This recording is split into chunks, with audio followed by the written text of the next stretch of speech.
नाही, मधामध्ये सरकारमध्ये प्रचंड कुरबुरी वाढल्या होत्या.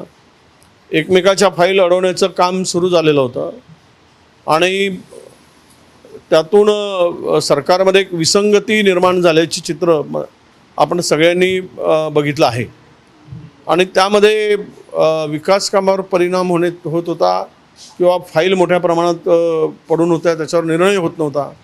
त्यामुळे लोकांच्या बोंबाबोंब झाल्या आणि म्हणून सरकारला उशिरा का शहाणपण सुचलं असेल तर मी या संदर्भात एवढंच म्हणेल की ठीक आहे, आता फायलींचा प्रवास वाढला जरी असला तरी फायलीमधून पारदर्शकता दिसावी आणि स्वच्छ कारभार दिसेल तर त्या फायली फिरवण्याला उपयोग आहे. नाहीतर ते महाराष्ट्रावर वळवंटा फिरवल्यासारखं होईल जर एकमेकांनी अडवण्याचं पुन्हा धोरण ठेवलं.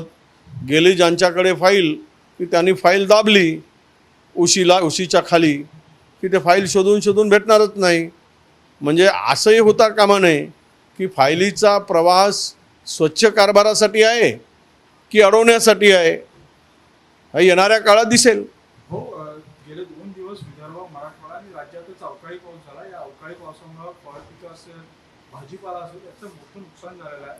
सरकारने याबाबतीत अजूनही पंचनाम्याची किंवा मदतीची कुठलीही घोषणा केली नाही. काही झोपलेलं सरकार आहे, सुस्त सरकार आहे, नवीन मुद्दा शोधत आहेत. आता झाला एक कबर खोदून झाली, हिंदू मुस्लिम होऊन झाला, बीड प्रकरण झाला. आता नवीन प्रकरणं काढून राज्य सरकार स्वतः म्हणजे जनतेच्या प्रश्नाकडे जनतेचं लक्ष जाताच कामा नये, कारण हे काही करू शकत नाही. आजची स्थिती वारंवार काय बोलायचं की आज इतकी वाईट आणि दयनीय अवस्था आहे सरकारची की पैसेच नाहीत. 31ला पैसे दिलेत आणि अर्धा तासात पैसे काढून घेतले अनेक डिपार्टमेंटमधून. त्यांच्या साईडवर निधी दिल्याचं दाखवलं आणि लगेच ते विड्रॉ पण करून घेतले. म्हणजे इतकी अवस्था वाईट या सरकारची आहे. खरं तर एवढा मोठा नुकसान झाल्यानंतर तुम्ही शेतकऱ्यांना मदत दिली पाहिजे होती आणि पंचनामे केले पाहिजे होते. कर्जमाफी देतो म्हणून सांगितलं, त्यातून तुम्ही घुमजाव केला. तुम्ही घुमजाव केला तर शेतकरी तुम्हाला घुमजाव करतीलच. तुम्ही जो शेतकऱ्याशी बेईमानी आणि फसवणुकीचा धंदा केला आहे निवडणुकीमध्ये, म्हणजे शेतकऱ्यांना मूर्ख समजून मतं घेतलं काय? त्यावेळेस तुम्हाला लाज वाटली ना या सरकारमधल्या लोकांना की आपण शेतकऱ्यांची फसवणूक करत आहोत? कुणाची फसवणूक करायची? शेतकऱ्यांची करायची, मतासाठी आणि खुर्चीसाठी, सत्ता मिळवण्यासाठी. हे जे काही चाललं आहे राज्यात, हे बेईमान लोक खुर्चीवर बसलेत, त्याचा तो परिपाक आहे. आणि म्हणून शेतकरी आज राज्यामध्ये आत्महत्या करतो. आता अवकाळी पावसामुळे, गारपिटामुळे प्रचंड नुकसान झालं. साधे त्याचे पंचनामे करावेत हे जर सरकारला सुचत नसेल तर हे सरकार आता शेतकरी, शेतमजूर, सामान्य माणूस याच्याशी काही देणं घेणं राहिलं नाही. आता आपण पाहतो सगळे डेव्हलपर, बिल्डर त्या धुमाकूळ घालतायत मंत्रालयात. व्यापारी, उद्योगपती, बिल्डर, डेव्हलपर, कंत्राटदार यांचा फार मोठा धंदा मंत्रालयात झाला आहे.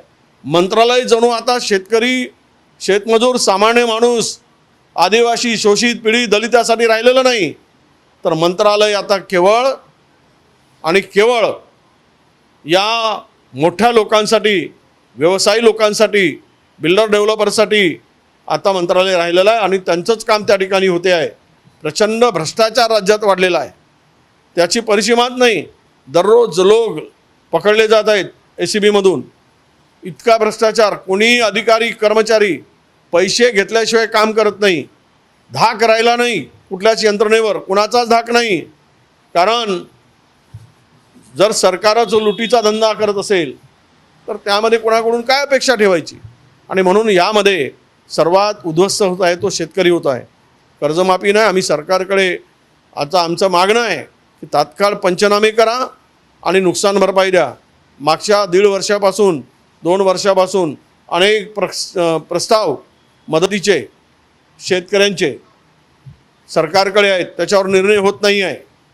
तर म्हणून हे लवकरात लवकर यांचे पंचनामे करून त्यांना मदत दिली पाहिजे आणि नाही तर आम्ही आमचं ठरलेलं आहे की आम्ही शेतकऱ्यांना घेऊन रस्त्यावर उतरू. प्रचंड नुकसान झालेलं आहे. हातात आलेलं पीक गेलेलं आहे. रबीचं पीक सर्वथा नष्ट झालेलं आहे. भाजीपाल्यापासून डाळिंबापासून अनेक पिकांचं नुकसान झालेलं आहे. त्यामुळे सरकार गांभीर्याने घेईल अशी अपेक्षा आहे. हो, पुण्यामध्ये दीनानाथ रुग्णालयामध्ये एका आमदाराच्या पीएच्या पत्नीचं पैसे न भरल्यामुळे जे आहे ते निधन झालेला गर्भवती होती. तुम्ही या संदर्भात ट्विट देखील केलं. मी ट्विट करून सांगितलं आहे की आता हे रुग्णालय जर एका आमदाराच्या पीएच्या पत्नीचा ॲडमिशनसाठी जर 10 लाख रुपये मागत असतील, तेही केवळ डिलिव्हरीची पेशंट होती क्रिटिकल, 10 लाख रुपये, तोही दीनानाथ. आणि पाठबळ कोणाचा? सत्ताधाऱ्यांचा. त्या दीनानाथला कोण आहे? त्या दीनानाथमध्ये आता त्याचा परवाना रद्द केला. खरं म्हणजे चॅरिटी हॉस्पिटल आहे, सरकारी जमिनीवर उभं झालेलं हॉस्पिटल आहे आणि लुटारूंची टोळी बसवलं. काय हरामखोरांनो तिथे? त्या हरामखोरांना फटके मारले पाहिजेत. त्या डॉक्टरांना कोण साला लुटतोय तो? इतका नालायक धंदा त्या दीनानाथमध्ये चालला आहे आणि त्या हॉस्पिटलला टाळं मारलं पाहिजे आणि या सगळ्यांवर FIR दाखल केला पाहिजे. तर आम्ही प्रकरणे सोडणार नाही आहोत. मी तर ट्विट केला आहे आणि सरकारला पत्र पण लिहिलेलं आहे की एखाद्या जर तुम्ही सत्ताधारी आमदारांच्या पीएच्या बायकोशी पीएच्या पत्नीचा जर अशा पद्धतीनं व्यवहार केला जात असेल तर ते रुग्णालय चॅरिटी राहिलं काय? लुटारू आणि डाकूंची टोळी बसवली काय त्या हॉस्पिटलमध्ये? इतका नालायकपणा तो करत असेल हॉस्पिटल, तर आजच्या आज त्याला टाळे लावण्याचं ताकद सत्ताधाऱ्यांनी दाखवली पाहिजेत, संबंधित मंत्र्यांनी दाखवली पाहिजेत. आम्ही त्याला व्हिजिट करणारच आहोत जाऊन हॉस्पिटलला. आम्ही ठरवलं आहे पुढच्या आठवड्यामध्ये त्या हॉस्पिटलमध्ये जाऊन व्हिजिट करायचं. आमचं एक शिष्टमंडळ आम्ही त्या ठिकाणी पाठवतो आहोत सगळी चौकशी करायला, माहिती घ्यायला. काँग्रेसचं शिष्टमंडळ.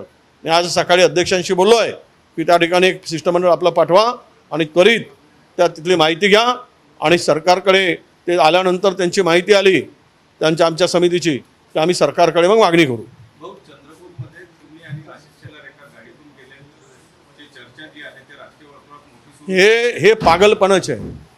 हे पागले आहेत, हे पगले लोक आहेत. अरे आशिष शेलार आणि मी विधिमंडळामध्ये अनेक वर्ष काम करतो आहे. चंद्रपूर जिल्ह्यात आला, फोन आला सहज, कुठे आहेत भाऊ? तर मी त्याच परिसरात होतो. मी म्हटलं त्यांना आग्रह केला काफी प्यायला या. ते म्हटले मला मुनगंटीवारांच्या कार्यक्रमाला जायला उशीर होईल. अरे म्हटलं 2 मिनिटासाठी या. काफी मागवून ठेवली होती, 1.5 मिनिट 2 मिनिट थांबले. ते काफी पिली. हा उपटसूमपणा हा कुठून आणला माहीत नाही. त्याला कोणी काय म्हणजे काय तलवार घेऊन एकमेकाच्या मागे धावणार काय राजकारणात? ते भाजपचे आहेत तर मी तो माझ्या मागे तलवार घेऊन धावेल? अरे काही संबंध असतात, रिलेशन असतात. याचा अर्थ काय राजकारणाशी पक्ष बदललं? डायरेक्ट लाच तरी वाटत नाही मला. साली घिरणा आला या सगळ्या प्रकाराचा. थोडी शरम वाटायला लागली आम्हाला जगताना. आम्हालाच लाज वाटायला लागली. एकही राजकीय चर्चा तिथे झाली नाही. मित्रत्वाच्या नात्याने आम्ही भेटलो. अनेक वर्ष सभागृहामध्ये काम करतो. जिल्ह्यात आले, त्याच रस्त्याने जात होते. माझी गाडी पण क्रॅश झाली. फोन आला, मी थांबलो. आम्ही सोबत मिळून गेलो आमच्या प्लॅन्टमध्ये, इथेनॉलच्या प्रोजेक्टमध्ये. 2 मिनिट थांबले. त्यांना मुनगंटीवारांचा वारंवार फोन होत होता की ते वाट बघत होते. पुढे गेलेत आणि त्याला राजकीय म्हणजे शेलार आता माझ्याबरोबर राजकीय चर्चा करते. मी आणि शेलार मिळून राजकीय निर्णय घेणार. काय वेळेपणा आहे, मूर्खपणा आहे. हे पागल लोक असतात ना, अशा प्रकारचा प्रचार करतात. त्याला पागल कुत्र्यांनी चावलं ना, अशा प्रकारचे विचार करू शकतात. ते पागल कुत्रे चावतात अशी अवस्था झाली लिहिणाऱ्यांची. हो, काल राज्यसभेमध्ये जेव्हा वक्फ सुधारणा विधेयक मांडलं त्यावेळी शरद पवार तिथं गैरहजर होते आणि उभाठणानं देखील शरद पवारांच्या भूमिकेवर नाराजी व्यक्त केली. नाही, ते मला त्या संदर्भातला जो काही निर्णय आहे तो इंडिया आघाडीमध्ये ती चर्चा होईल. कशामुळे होते, काय होते मला माहीत नाही. पण त्यांची भूमिका नेमकी काय होती हे मी काही पाहिलेलं नाही.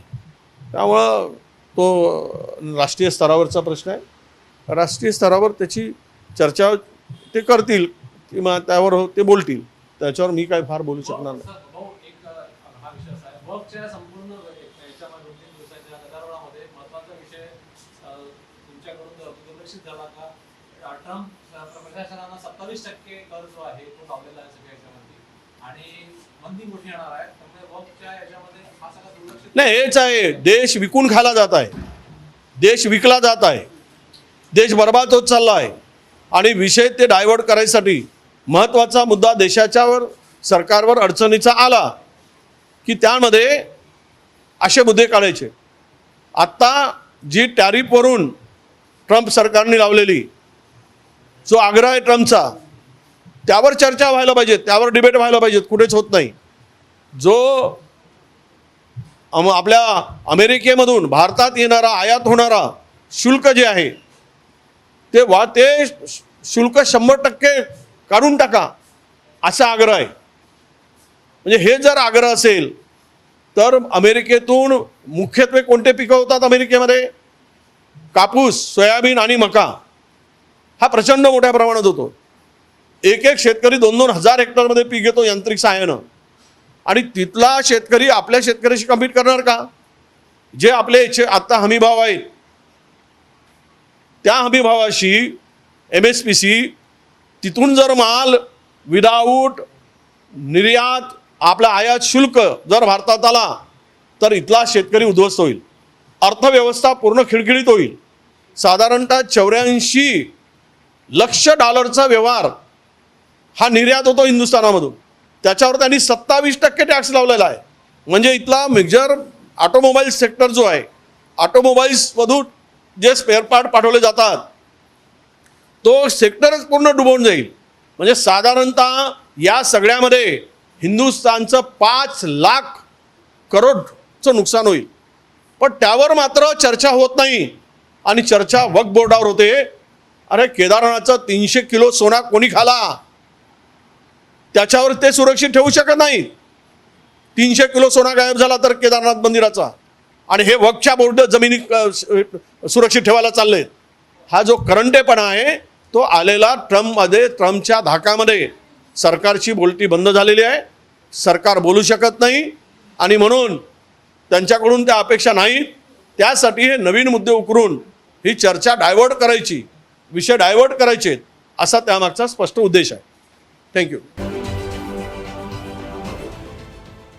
देश विदेशातील प्रत्येक घडामोडींचे लाईव्ह अपडेट मिळवण्यासाठी आता साम टीव्हीच्या सर्व सोशल मीडिया प्लॅटफॉर्मला लाईक, फॉलो आणि सबस्क्राईब करा. तसंच सर्व नोटिफिकेशनसाठी बेल आयकॉन प्रेस करायला विसरू नका.